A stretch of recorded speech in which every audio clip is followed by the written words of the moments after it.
मत अभिमत पर आपका स्वागत है। नमस्कार, मैं हूं राकेश कुमार। मित्रों, बिहार में जो सर्वे चल रहा है वो रोज नित नए नए मामले लेकर सामने आता है। वो मामले कितने सही हैं, कितने गलत हैं, यह नहीं समझ में आती है। जबकि विभाग की तरफ से वैसा कुछ भी नहीं आ रहा है, लेकिन बीच बीच में इसके अधिकारी कर्मचारी कुछ इस तरह की बात बोल जाते हैं कि एक भ्रम की स्थिति पैदा हो जाती है। बताया जा रहा है कि 30 नवंबर को अंतिम तिथि है। ये जो फॉर्म भरना है प्रपत्र 2 और प्रपत्र 3, इसके लिए मतलब वंशावली, अंतिम तिथि 30 नवंबर। अगर 30 नवंबर तक आप नहीं जमा करते हैं तो सर्वे टीम द्वारा, राजस्व विभाग द्वारा आपको एक नोटिस जाएगा, और उस नोटिस के बाद भी अगर आप कुछ नहीं करते हैं, आप कागजात जमा नहीं करते हैं, प्रपत्र 2 और वंशावली भरकर नहीं देते हैं, उस स्थिति में गांव के सीमा की मापी होगी और उसके बाद गांव का नापी होगा, और जिस भूखंड का कागजात आपने नहीं दिया है, उस पर दावा नहीं किया है, वो अनाबाद बिहार कर दिया जाएगा। मतलब ज़मीन आपकी रैयती ज़मीन है, लेकिन आपने कागज नहीं दिया है, इसलिए वो बिहार सरकार की ज़मीन हो जाएगी, अनाबाद बिहार हो जाएगा।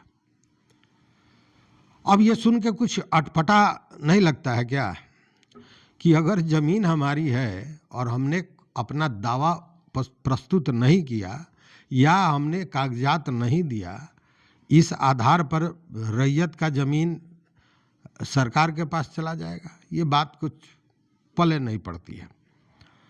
तो सबसे पहले इन चीज़ों के सच्चाई को जान लेने की ज़रूरत है। सबसे बड़ी बात है कि राजस्व एवं भूमि सुधार विभाग ने सर्वे शुरू कराई। उद्देश्य यह था कि भूमि विवादों को कम किया जा सके और कृषि को और उन्नत बनाने के लिए, थोड़ा और बेहतर करने के लिए, या यूं कहें कि मलकियत को स्पष्ट करने के लिए। चूँकि मलकियत अस्पष्ट होने के कारण भू माफियाओं द्वारा तरह तरह से लोगों को प्रताड़ित किया जा रहा था। दूसरे की ज़मीन तीसरे को, तीसरे की ज़मीन चौथे को बेचा जा रहा था, जबरन उस पर कब्जा जमाया जा रहा था, जबरन कागज बनवा कर किसी से और उसके बाद में पावर ऑफ अटर्नी लेके बेच दिया जाता था। ये तमाम तरह की चीज़ें थी। और आप ये भी जानते हैं, बार बार मंत्री महोदय ने भी कहा, मुख्यमंत्री ने भी कहा, सारे लोग कहते हैं कि मैक्सिमम जो फौजदारी केस होते हैं वो ज़मीनी विवाद से होते हैं। कोर्ट में भी मैक्सिमम जो मामले लंबित हैं वो ज़मीनी विवाद से जुड़े हुए हैं।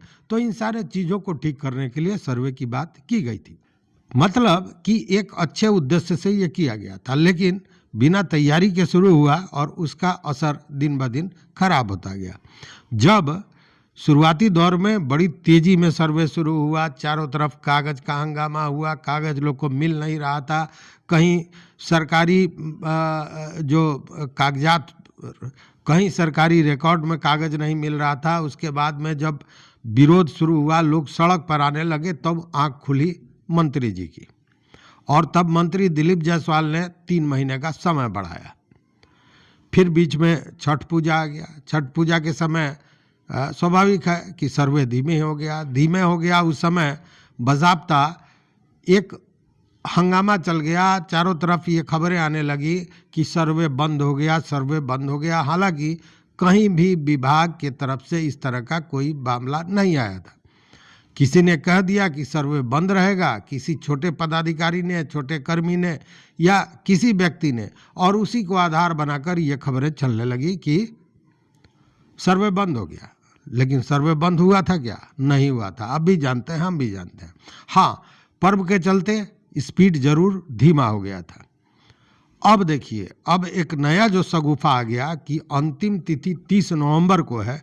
उसके बाद एक हड़कंप मच गया। चूँकि अगर 30 नवंबर तक किसी भी कारण से आप ज़मीन का कागज नहीं देते हैं, आप प्रपत्र 2 और प्रपत्र 3 वंशावली भर कर नहीं देते हैं, उस स्थिति में जमीन से आपकी मलकियत छीन जाएगी, क्योंकि एक नोटिस दिया जाएगा और उसके बाद भी अगर आप नहीं देते हैं तो अनाबाद बिहार करके उस खाता खेसरा को सरकारी भूमि घोषित कर दी जाएगी। अब ये एक नया हंगामा हो गया और इसको लेकर कोई नोटिफिकेशन आया क्या? मुझे तो नहीं देखा, अगर आपको दिखा हो तो बताएंगे। किसी के पास या विभाग द्वारा किसी भी तरह से इस प्रकार का वक्तव्य न दिया गया है, न कहा गया है, कुछ कर्मियों द्वारा कहा गया है। और उसमें सबसे बड़ी भूमिका निभाई वो औरंगाबाद के एक कानूनगो और एक अमीन का बयान किसी ने दिखा दिया और उस बयान में उन्होंने इन बातों को कह दिया और उस बात को इस कदर भयाक्रांत करने के लिए फैलाया गया कि सारे लोग परेशान कि भैया अब तो ज़मीन हमारी हो जाएगी अनाबाद बिहार। और इस तरह का पहले हुआ भी है, जो रिविजनल सर्वे हुआ था उसमें इस तरह की बहुत सी चीज़ें आई थी। तो इसको लेकर लोग स्वाभाविक है परेशान हो गए। लेकिन हमने जो तथ्य, जो आंकड़े जुटाए हैं, उस आधार पर सरकारी स्तर पर इस तरह का कोई भी बयान नहीं आया है। लेकिन परेशानी तो बढ़ गई है और उसका एक बड़ा कारण यह है कि अब तक सरकार या विभाग द्वारा भी कोई स्पष्ट दिशा निर्देश नहीं दिया जा रहा है। अगर अंतिम तिथि है तो राजस्व विभाग को चाहिए कि इस पर एक स्पष्ट पत्राचार करे, एक स्पष्ट नोटिस करे, ये जानकारी लोगों को दे कि हाँ ये फलाना डेट है, इस तारीख तक सभी अपने कागजात को स्पष्ट रूप से दे दे।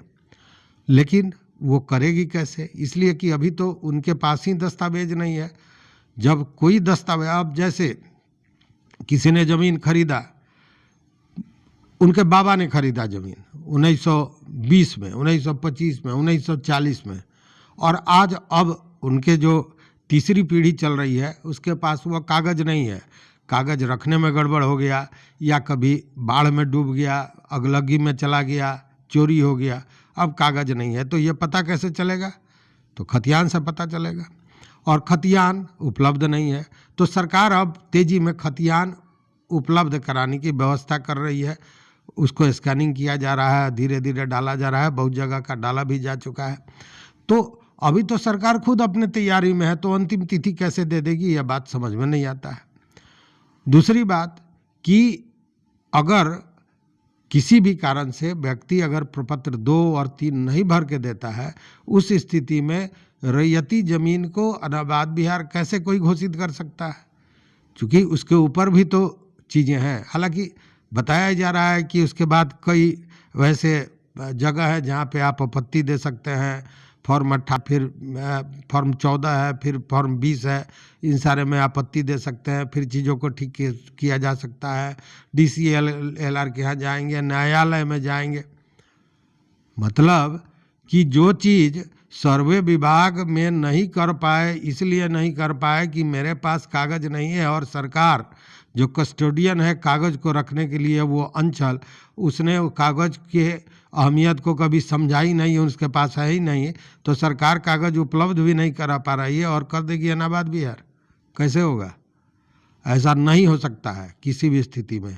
इसलिए इन सारे चीज़ों को लेकर अगर आप घबराहट महसूस कर रहे हैं, भय महसूस कर रहे हैं, तो एकदम त्याग दीजिए। अंतिम तिथि नहीं है, कोई भी अंतिम तिथि अभी तक सरकार की तरफ से, विभाग के तरफ से घोषणा नहीं हुई है, पहली बात।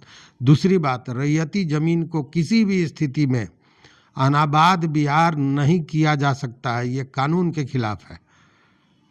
उसके लिए सबसे पहले आपकी मलकियत को रद्द करवाना पड़ेगा, उसके बाद होगा।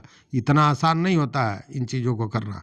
इसलिए अगर किसी ने कह दिया और उसको लेकर आप परेशान हैं, तो परेशान होने की ज़रूरत नहीं है। हाँ, लेकिन एक काम तो ज़रूर करें कि यथासंभव, यथाशीघ्र, जितना जल्दी हो और जितना ज़्यादा आप कागज़ों को संग्रहित कर चुके हैं, उन सारे चीज़ों को पत्र 2 और वंशावली में भरकर दे दें, वो जमा कर दें। वो आपकी ज़रूरत है, सर्वे टीम की ज़रूरत नहीं है, वो आपकी ज़रूरत है। इसलिए कि जो मलकियत के मामले को लेकर, अब मान लीजिए कि आपके पास कागज़ है नहीं, केवल आप रसीद कटा रहे हैं, आप ही का उस ज़मीन पर कब्जा भी है।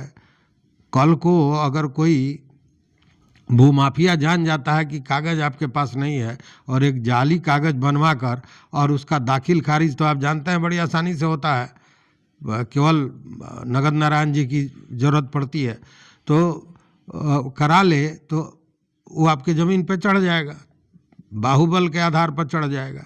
तो उससे बेहतर है कि मलकियत को स्पष्ट करा लिया जाए और इसके लिए ज़रूरी है कि कागजात को दे दिया जाए। लेकिन इन भ्रम में पड़ के जो अगर आप परेशान हैं तो वो परेशान होने की ज़रूरत नहीं है। तो इस वीडियो में बस इतना ही, चूँकि बहुत से मित्र ये पूछ रहे थे इसलिए मुझे लगा कि इस पर बात करना आवश्यक है। तो इस वीडियो में बस इतना ही। देखते रहिए मत अभिमत। मित्रों, चैनल पर नए हो तो सब्सक्राइब कर लीजिए, चूँकि मैं अनर्गल बातें नहीं करता हूँ। जो बहुत ज़रूरी चीज़ होती है, जो आपकी जानकारी के लिए होती है, उन सारे चीज़ों को लेके आता हूँ। फिर अगला वीडियो मैं बेतिया राज से संबंधित लेकर आ रहा हूँ, उसमें भी बहुत महत्वपूर्ण जानकारियाँ आपको मिलेंगी। देखते रहिए मत अभिमत। बहुत बहुत धन्यवाद, बहुत बहुत धन्यवाद।